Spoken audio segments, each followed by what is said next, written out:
Hi everybody, it's James at Cryptoconsh, and today we're going to look at a new airdrop on the Cosmos called Racoon, or RAC coin.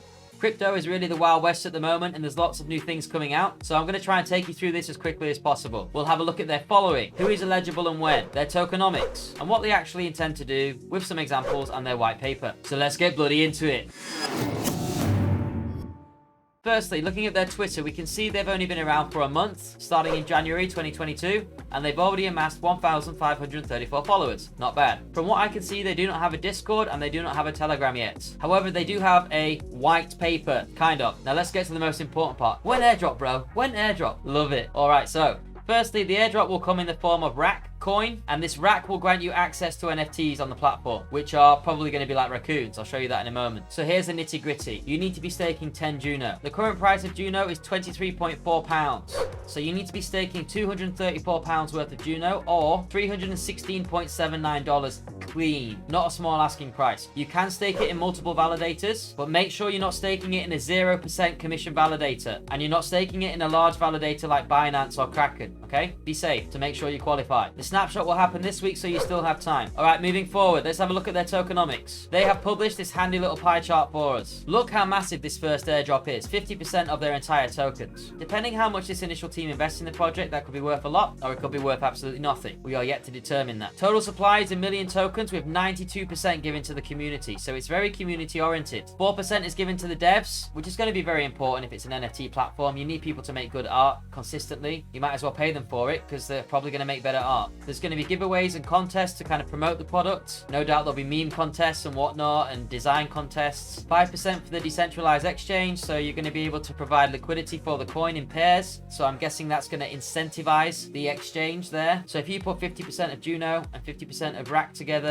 you're not only going to get staking rewards from putting in that liquidity pool, you're probably also going to get some extra external rewards like RAC coin. And then there'll be a second airdrop of 22%. So the team is keeping a minimal amount, which is nice. It hasn't stated how long they're going to keep that for. Now, let's move on to their white paper and what they're about. Again, another team that obviously admires minimalism, a 2-page white paper. I'm holding back judgment. Even starts with a TLDR. I think they've been on Reddit too long. This document is a work in progress. Well, clearly. So what's the use case for RAC then? So firstly, RAC is going to give you access to these NFTs. So let's actually have a look at some of these NFTs. They did post some on Twitter, and they do actually look pretty cool. They have this one embedded into a kind of framework. I really like that. They also have this one, which I think is absolutely gorgeous. And they claim this is using artificial intelligence to generate these. Another one here, all of course of a raccoon. All right, yeah, not bad. Really nice graphics. I must say it is cool they're producing NFTs, and a lot of people see value in NFTs. I personally find it very difficult to see value in an NFT. It needs to have some utility for me. So for example, if this was not vector art, how could I blow it up and put it on my wall? Because that's essentially where it would go, or the background on my computer. I personally am not willing to pay a lot of money for pictures that may or may not have value down the line. And this is why a lot of developers now are moving into the game world. You buy an NFT like DeFi Kingdoms, and you can play with your character, get experience, get rewards, get money, that kind of thing. It's nice art, don't get me wrong, but what's stopping me from copying this and putting it on my wall? It just really reminds me of this famous meme. Now, of course, it could be completely wrong, and I'm sure there are many artists out there that will completely disagree with me, and I'm happy for that. My world is very black and white and business-like. And as my grandma would say, if the NFT is free, give it to me. All right, so not only do you get access to these exclusive NFTs, classic building cooperation between everyone, freedom of expression, yes. And finally,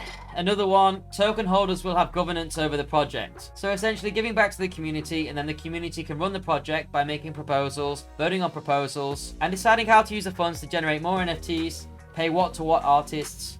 It is a great way to get a lot of people involved immediately by distributing tokens to everybody on the platform. In fact, it's a very smart way to generate momentum and community. But they have to be careful as well. There is a lot of competition in this space right now, and everyone and their mum is looking for a way to make utility on this, especially with computer-generated NFTs. So if you tell me you've created a computer-generated GIF, it has a simple base image, and then you have 10,000 different variations of that image based on a piece of software, it's hard for me to want to get involved. Not only that, everyone and their mum is doing this right now. I can only imagine the billions of NFTs that are generated every week by people simply copying the code, editing the base files, and then re-uploading. It needs to have more value than that for me. Of course, you might really like pizza, and you see one that has a pizza in his mouth and you think that's cool and you want to get in on the train. Fair play to you. Enjoy the ride. Now, going back to the issue of governance, where you're going to be able to vote on proposals and decide how this NFT platform moves. The problem is, at the moment, pretty much everything on the Cosmos has its own governance and wants you to be part of that governance. It's called a DAO, and how many tokens you own determines the power of your voting rights. The problem is a lot of people that invest in these different organizations, they don't care about voting. And it's nice to try and get more people involved in the voting process, but it has proved very difficult, as I've shown in the past. So giving more governance to more people that don't really want to be governors. A lot of times they just want somebody in charge that's a good strong leader that can drive this platform into the right places. I'm not saying which is right. In fact, having a community owned NFT platform could be very successful as it brings people closer together. However, even though a lot of my friends have, I'm still not willing to dip my toes into computer generated NFTs, no matter how beautiful they are. Maybe in the comments you can convince me otherwise. Anyway,